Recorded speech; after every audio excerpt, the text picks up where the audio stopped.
Hello, welcome to Life Lifter. I'm Eric, the White Panda. So today is August 16th and I've just done my first weigh-in and I am at 333 pounds.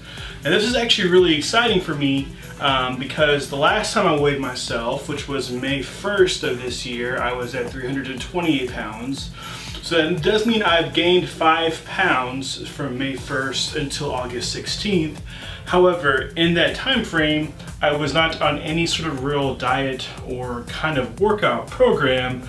I was just kind of sticking to a lot of things I had learned, and I only gained 5 pounds in that time period, which for me is probably the least amount of weight I've ever gained at any time period my entire life. So 5 pounds gained is really nothing, considering I'd already lost over 60 pounds this year. So losing that 5 pounds again is going to be really easy now that I'm going back onto my full-time kind of weight loss program. And again, just to recap, January 1st of this year, I made a lot of life changes and I was at 388 pounds when I weighed. And by May 1st, I had lost 60 pounds and I was at 328. And why I didn't keep going was mainly I let summer and life get in the way. I went on lots of vacations and trips and just found it really difficult to personally stick with my weight loss program. But now I'm getting back on the bandwagon with all of you online, and we're going to go ahead and reach my goal at the end of the year. So my goal weight is 299 pounds. I have been wanting to get under that 300 mark for a long time. So 299 pounds by the end of the year sounds really doable to me. That's only 34 pounds from now, so from August 16th until December 16th, I just need to lose 34 pounds. And I think it's going to be pretty easy, and along the way I'm going to be having these videos and I'm going to be discussing all the steps and the way that I eat, the foods that I'm preparing and everything that's going to be helping me lose this weight. Now for today's video, in addition to the weigh-in, I'm going to be talking about the most important aspect to losing weight, which in my opinion is consistent activity. So I should let you know, before I started on my kind of weight loss journey, I did not have any consistent motion in my life. I would go to work where I'd sit in a cubicle all day. I would get home where I would sit on my butt and watch TV and play video games all day.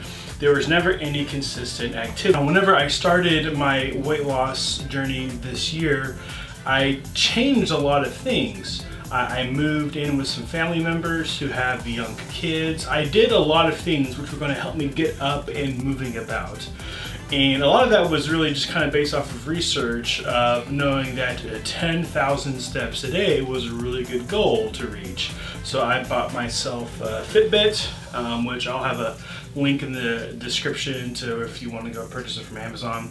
But I got myself a Fitbit so I can see how many steps I was taking, and specifically I actually changed something in my life that made my life less convenient. I now had to be out and about more to help out with my sister's children, and doing things with them and helping out around their house since they graciously let me move in with them. So my life got a lot more busy just by changing things like that. Now, not everybody is in the position that I was, that they could just move in, with somebody. And I didn't need to do it, but I kind of did. Like, I needed to change something in my life because I was just wasting away on a couch. And so that's something that I had to change. I had to literally move into a less convenient lifestyle so that I would be moving more, like my body would be moving more. Now, in addition to just helping out with like their kids and moving about, I also decided I needed to do something consistently that was just me, and so I started walking. And as I've done further research, I've kind of learned that walking is probably one of the best things you can do if you're an overweight person. And by walking, I mean walking consistently. I try to walk between 2.5 and 3 miles every single day. My one day off is Saturdays, mainly because Saturday morning I can't go because that's a time that I need to help out with the kids. Saturday night I never normally get to it because I'm doing other things on Saturday night. So Saturday I kind of take off, but the rest of the week, 6 days of the week, I walk between 2.5 and 3 miles a day. Now, one of the things that really helped me get into a walking routine was finding a good place to go walking. At first, I was just kind of in my neighborhood. I would go out and walk, and that was fine for a little while. But to be honest, it got boring pretty quick, and I just wasn't really that interested in just seeing the same place. So my sister and some of her friends helped me start doing some research in the area where I live, and eventually I found a really nice, like, secluded jogging path, like out in the woods somewhere. And I started walking there, and everything got significantly better because it was kind of on my own. I could put in music or listen to like an audiobook, and I could go walk for 2.5 to 3 miles, and everything would, it made everything much easier, and just the peace of mind of just kind of being in nature and being outside of the house.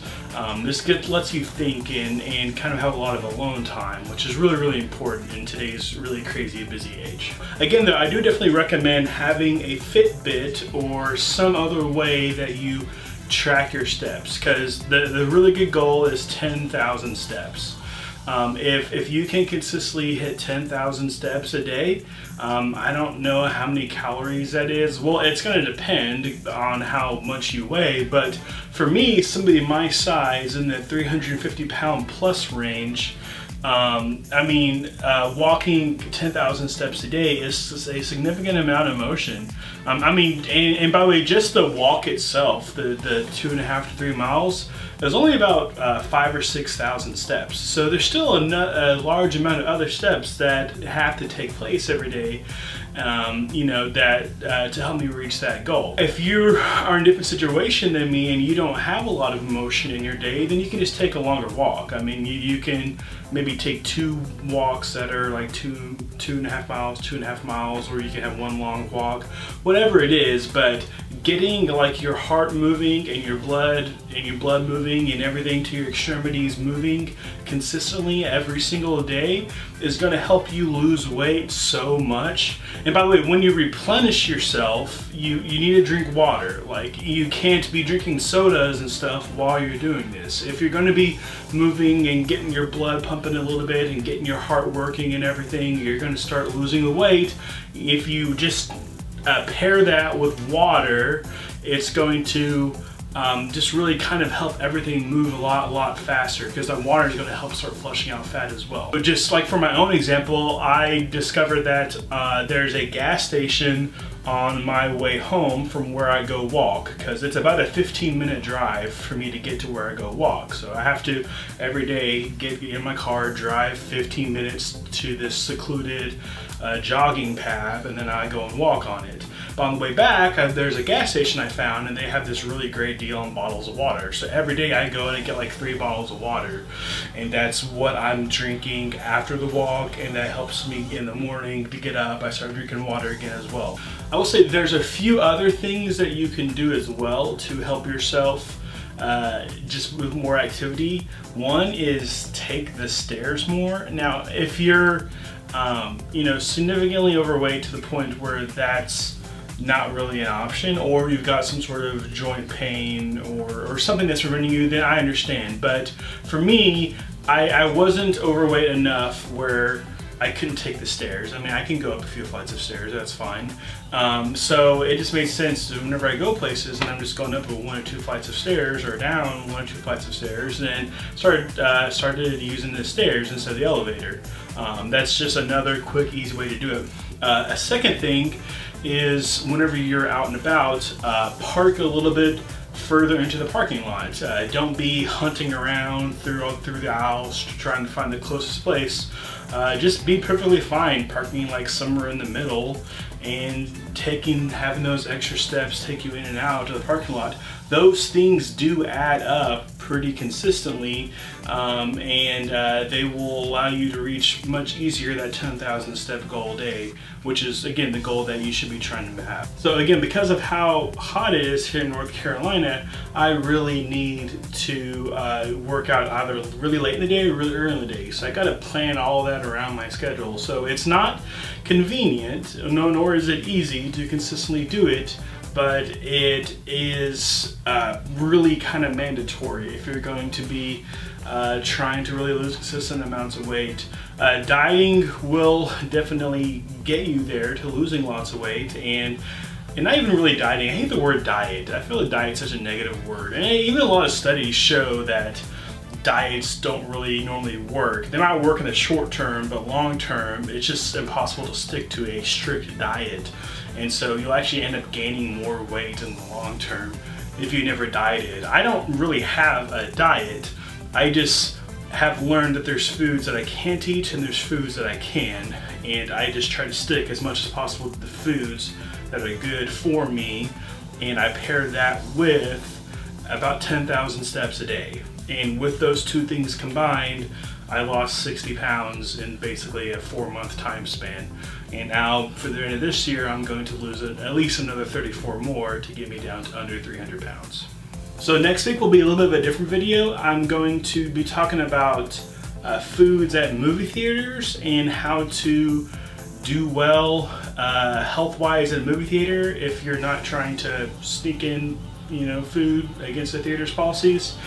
So we'll be talking about that next week. I'll also kind of pair that with a review of the film Dunkirk, since that's come out recently, and I kind of consider myself some of a history buff, and I have a couple of things to say about it. So it'll be a review of the film Dunkirk, and also looking at the health aspects of movie theater foods and how you can try to do a good job health-wise when you go to the movies. Because personally, I go to the movies about once a week, maybe once every other week, and I've had to change what I do at movie theaters so that I can not gain all my weight back whenever I go there. If you'd like to see more of my videos, go ahead and click that subscribe button. If you liked this video, go and click that like button. If you didn't, well, that other button works as well. If you'd like to learn more about what I do for a living and you live in the Wilmington, North Carolina area, I'll have a link to my personal website in the description of the video. Also, if you'd like to learn more about the specific Fitbit that I wear to track my steps, I'll have a link to Amazon in the video description. This is Eric, the White Panda. Thanks for watching.